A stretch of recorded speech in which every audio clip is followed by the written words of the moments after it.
Dans un verset de sourate Al-Baqarah, Allah nous résume l'histoire de l'humanité. Il commence en disant l'humanité formait à l'origine une seule communauté. Donc Adam et Ève croyaient en Allah. Et cette croyance est au début transmise de génération en génération. Puis Allah dit après leur divergence, Allah envoya des prophètes et il fit descendre avec eux le livre pour régler les divergences entre les gens. Donc à chaque fois que l'humanité se divisait, Allah faisait descendre un prophète et un livre parce que les êtres humains sont naturellement biaisés, ils auront toujours des points de vue et des intérêts différents et ils sont donc incapables d'implémenter une justice parfaite. Et d'un point de vue mondain, les conflits peuvent être divisés en 3 catégories. Les conflits entre les hommes et les femmes, entre les gouvernements et les peuples, et entre le travail et le capital. Les femmes voudront toujours plus de droits et d'indépendance, et les hommes voudront garder le pouvoir. Les peuples voudront plus de liberté, et les gouvernements toujours plus de contrôle. Et les travailleurs voudront travailler moins et gagner plus. Et le capital voudra tout l'inverse. Et chaque être humain appartient forcément à un groupe ou à un autre, et il favorisera naturellement son ou ses groupes s'il était amené à juger entre eux.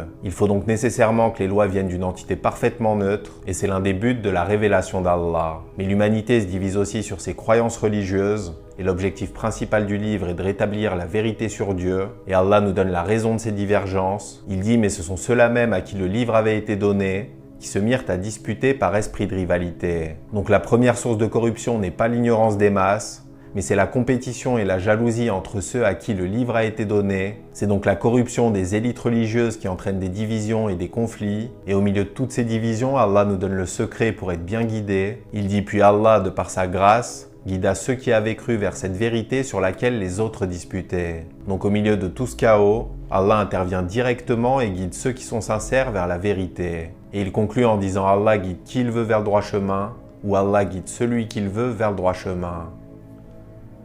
Qu'Allah nous guide. Salam alaikum wa rahmatullah.